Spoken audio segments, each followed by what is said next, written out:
In the headlines, Appeal Court reserves judgment in Nnamdi Kanu's application. Death toll rises to 7 in Jigawa boat accident.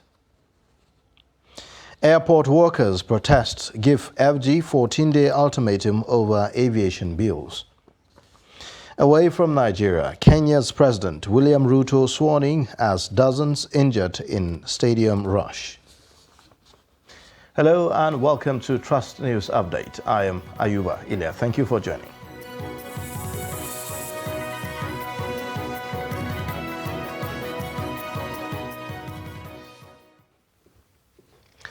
And now the details. The Appeal Court in Abuja has reserved judgment on the case brought before it by the leader of the indigenous people of Biafra, IPOB, Nnamdi Kanu. The IPOB leader is seeking to squash the terrorism and treasonable felony charges preferred against him by the federal government. The IPOB leader, who is currently facing trial before the Federal High Court sitting in Abuja, had approached the Court of Appeal to query the legal competence of the charges pending against him. He is praying the court to review the April 8 ruling of the trial court, which struck out only 8 out of the 15-count charge, insisting that the charges have no basis in law. He is also urging the appellate court to order his release on bail pending the determination of his appeal.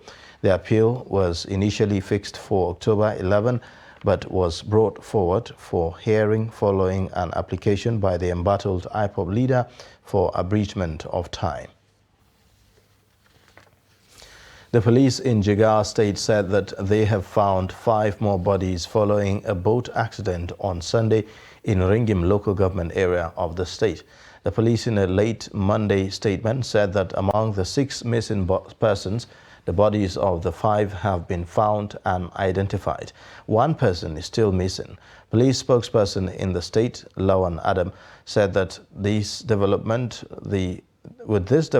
the death toll from the boat accident has increased to 7.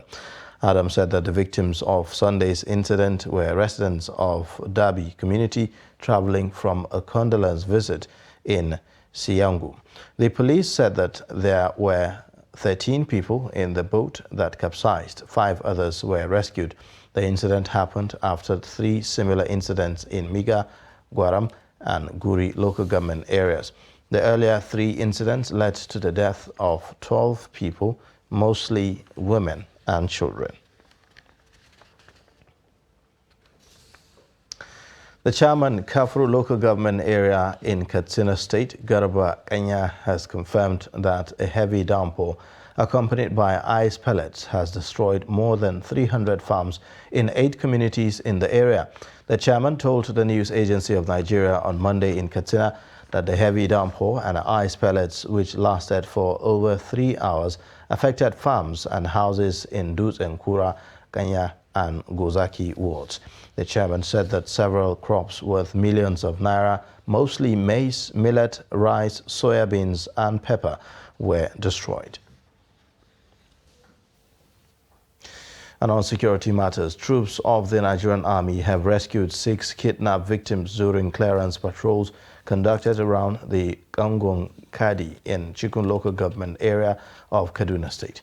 A statement released by the State Commissioner for Internal Security and Home Affairs, Samuel Aruwan, said that the bandits fled from the Kangon Kadi area under the superior firepower of the troops who were conducting clearance operations. The victims were rescued after they were abandoned by their abductors, who came under heavy fire from security forces. The victims are identified as Ilya Gide, Rabi Ali, Hussaina Gide, Naomi Nuhu and her baby, and Pamela Barage. Aruwan said that citizens will be updated on any further development. The Nigeria Security and Civil Defense Corps, NSCDC Zamfara State Command, has arrested 7 suspects for different offenses. The public relations officer of the State Command, Iko Oche, made this known while parading the suspect on behalf of the State Commandant Kushi at the command headquarters in Zamfara. The report. The offences, the PRO said, include defrauding, vandalism, criminal conspiracy and theft. He said one of the suspects, a 26-year-old man, was rearrested for defrauding people of their monies through their accounts using point-of-sale business in Gusau. The suspect was said to have been operating a POS and commercial phone charging unit at the same time in Gusau metropolis. According to the core public relations officer, the suspect defrauded one of his customers who took his telephone for charging in the suspect's shop, where he used the phone to steal the sum of 1 million naira from the customer's account on August 20th, 2022. Mohammed Lawal is an operator of a POS. At the same time, he does charging business where he charges phones. So on this fateful day, one Rabiu Sani happens to go to his shop to drop his phone for charging. And as a result of that, he took advantage of the presence of this phone and decided to transfer monies to the tune of 1 million naira, 500 each, to the accounts of one Adamu Hamidu M, who banks with First Bank, and one Nasiru Musa M, who banks with FCMB. The PRO disclosed that operatives of the Corps also arrested 2 more suspects for stealing 484 litres of diesel from a private company in Tsafe local government area of the state, where they work as security guards. Abdul Nasiru Babangida M, 27 years of age, he lives at Emia Road, Tsafe. We also have Adamu Abdullahi M, 29 years of age, of same address. It may surprise you to know that these 2 gentlemen that I've just mentioned are all security attachments to a particular firm called Iron Gas Company Telecommunication in Tsafe, of which they are meant to keep vigil and watch over the facilities of this particular firm. Other suspects were arrested in connection with vandalization of telecom mast angle iron at Tsafe Metro. The Nigeria Security and Civil Defense Corps NSCDC says it has arrested a 23-year-old suspected kidnapper and cattle rustler terrorizing Abaji Area Council of the Federal Capital Territory, Nasarawa and Toto local government areas of Nasarawa State. Parading the suspect at the command headquarters in Lafia on Monday, the public relations officer of the command, Jerry Victor, said that the suspect, Tukur Muhammad, was apprehended in Safi local government area of Zamfara State after the command received credible information of his whereabouts. According to him, the suspect told the command that he got 4 cattle as his share and sold same for 30,000 naira each to one butcher in Nasarawa local government area of the state. He explained that the suspect, Tukur Muhammad, has confessed to be a member of a deadly and a notorious kidnapping syndicate that in rustling and kidnapping for ransom around Abaji Area Council of the FCT Nasarawa and Toto local government areas of Nasarawa State. The suspect, Tukur Muhammad, also confessed to have kidnapped one Malam Ibrahim between Nasarawa and Toto local government area of Nasarawa State, together with his gang, and demanded a ransom of 10 million naira from him. While they were waiting for the ransom, they were dislodged by the combined operation of the Nigerian Army and Vigilante, also the men of the Nigerian Security and Civil Defense Corps in that area, leading to shooting of some of his gang members, while him and others escaped.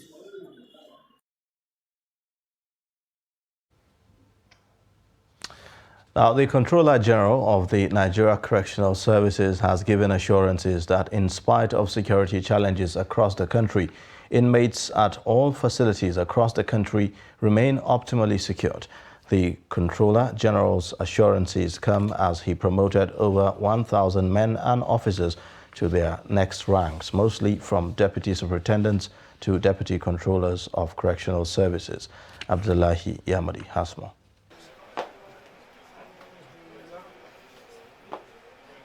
These promoted officers are being urged to show more dedication in confronting contemporary issues undermining the service. The Katsina State Controller Abdulmumin Haruna is reminding officers that their primary responsibility is premised on modesty and respect for the fundamental human rights of inmates. Which means when we thought before we had 1 star and now we have 2 stars, we know something has increased. It is not only the joy, but even the job. So let us empty our mind and see that we commit ourselves. We offer relentless service. We offer worthy service worthy of being credited as hardworking, diligent, and honest. And by this, God willing, will prosper more and more. The officers have also been urged to ensure professionalism and general welfare of inmates to reciprocate the promotions which were based on merit. In spite of all challenges bedeviling Katsina State, the Correctional Service Board is assuring citizens of maximum security of inmates at all their facilities across the state. Saves 9. To be forewarned is to be forearmed. Let's forearm ourselves and see that we are ready for this CBT test, so that as we have now prospered, God willing, even in our next promotions, will prosper. I wish to pray that Allah subhanahu wa ta'ala, who is omnipotent and omniscient, has awarded this promotion to us, will guide us, will help us see that we discharge our duties, we discharge our work as it should be done, as it should be worked. The promoted officers who appeared with their families, friends and well-wishers promised to remain committed to the service as a way of showing their appreciation. They are also pledging to work assiduously with sister organizations to ensure safety of lives and general welfare of all inmates. Abdullahi Ismayamadi, Trust Television News, Katsina. The federal government has inaugurated a committee to provide concrete measures to safeguard train passengers and railway infrastructure across the country. A statement by the Federal Ministry of Transportation said that 11-man committee was inaugurated by the Permanent Secretary in the Ministry, Magdalene Ajani, in Abuja. The committee is to review the use of surveillance equipment along rail lines and set up a special task force on railway lines across the country. It will also develop a comprehensive report on the train attacks along the Abuja-Kaduna route and make recommendations on how to prevent future occurrences of similar attacks. You're watching the news update on Trust Television. Coming up after the break. How Kebbi community cries out. Details of this and more after the break.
Trust TV, documenting the Nigerian story.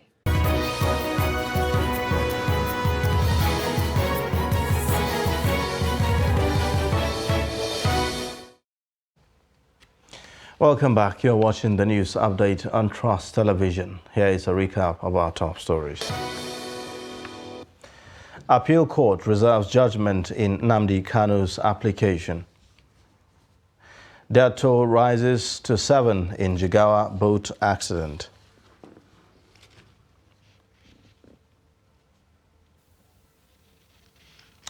Elsewhere, activities at the regional headquarters of aviation agencies in Lagos were paralyzed on Monday morning following a peaceful demonstration staged by unions in the industry protesting the move to proscribe trade union activities in the newly passed Civil Aviation Act.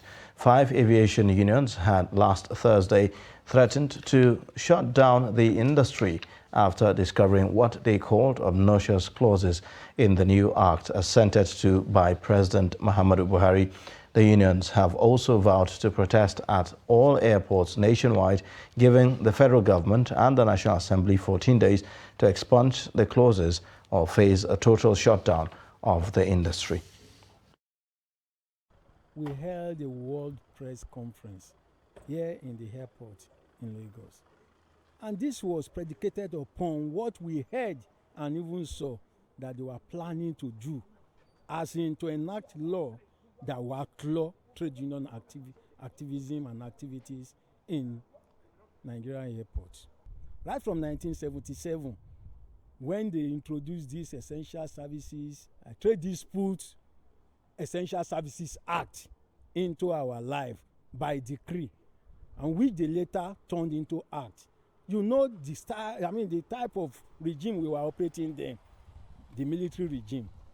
They are coercive in nature. And now, they are now deeming it necessary to import this and foist on us as aviation workers. The aviation workers are being denied their rights and privileges to engage in unionism. From the act that was being submitted through the National Assembly to the presidency, we have, been inundated that the act has been smuggled into, some clauses, some obnoxious clauses, which we denied the unions in aviation industry to perform their rights as enshrined in the Trade Union Act.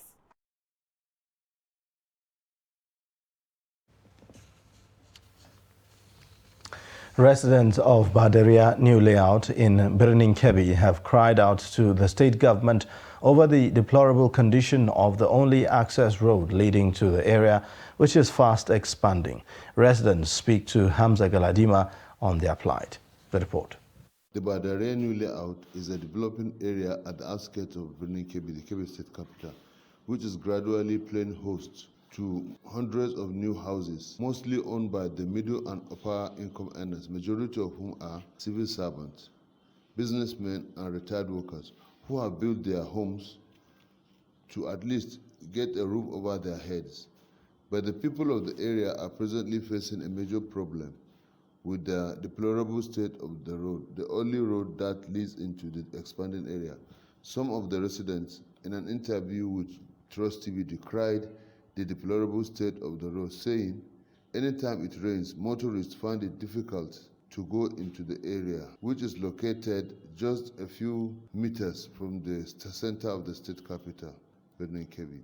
According to the residents, commercial motorcyclists, who are the only means of transportation into the area, are now threatening to stop plying the route due to its bad state, and hence the residents appealed to the Kebbi state government to come to their aid by providing a befitting road network leading into the area, doing which they said would ease some of their difficulties.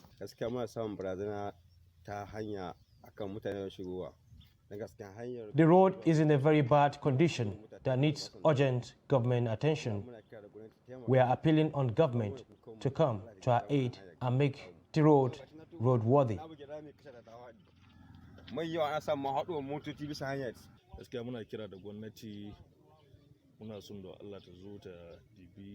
We are pleading on the government to repair this road because it has become a yearly occurrence, especially during the rainy season. We have written officially to the Commissioner of Works to come to the aid of our people. dai har yanzu mu samu galaba ba. To gaskiya abin da muka roƙon gwamnati da Allah a duba muna hanyar ga tamu. We are in support of the government to repair the road. It is very important even to our economic activities. Kuma da ikon Allah insha Allah gwamnati muna ba ta goyon baya 100%. Hamza Galadima Zuru, Trust TV News from Birnin Kebbi. Now, Monday, September the 12th is the reopening day for most primary and post-primary schools in Benue State. In Makurdi, the state capital, our reporter spoke with parents, teachers and students who expressed mixed reactions in the face of rising inflation as the new academic session begins. September always ushers in a new academic session.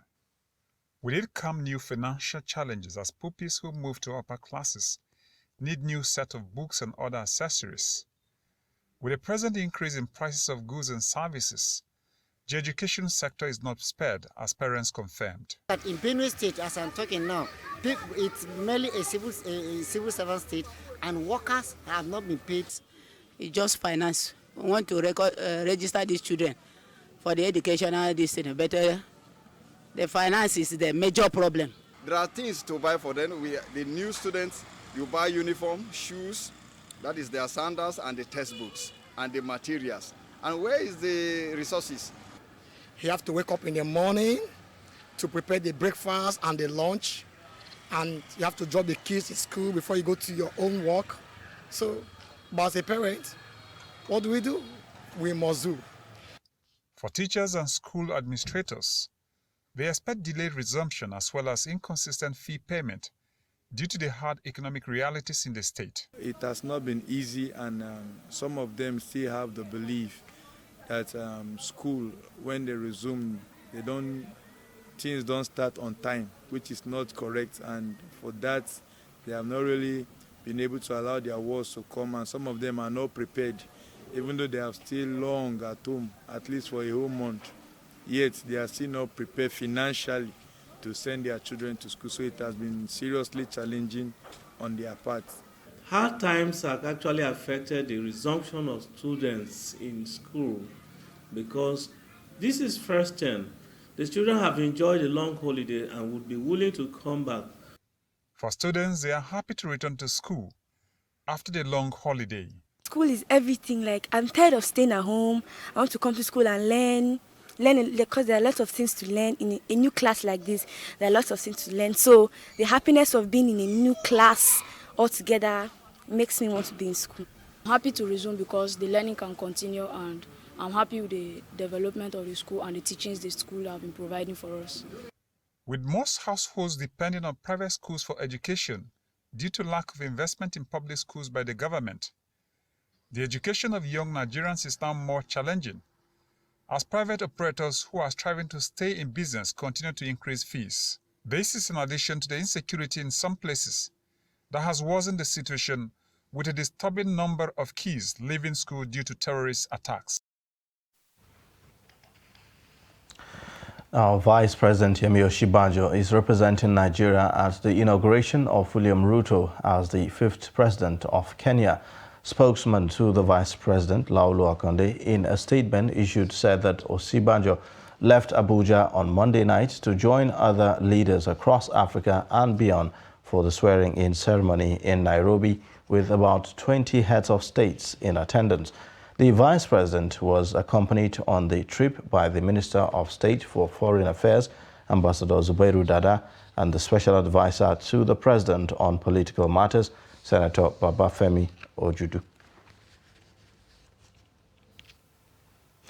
Meanwhile, William Ruto has been sworn in as Kenya's 5th president.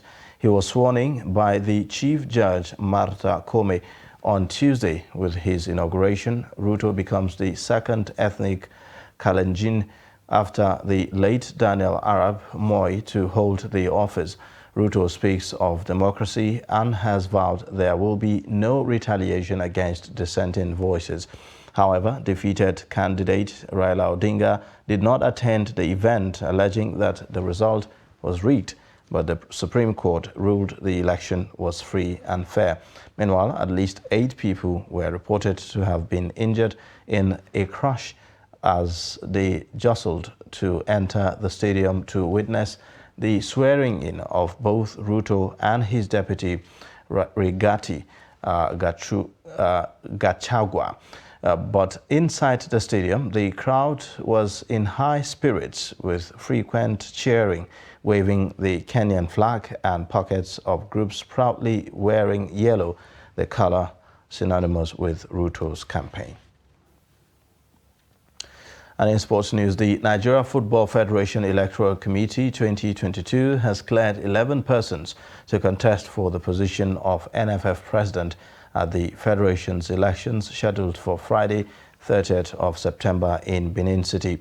Top on the list are current first Vice President Sheyi Akinwumi and current second Vice President Shehu Diko, among others. Due to an invalid nomination, Paul Yusuf of Plateau State as well as Marcelinus Anyao of Imo State were eliminated from the race. And that wraps it for Trust News Update. You can watch more via all our social media platforms and also watch us live on YouTube. I am Ayuba Ilya. Thank you for watching.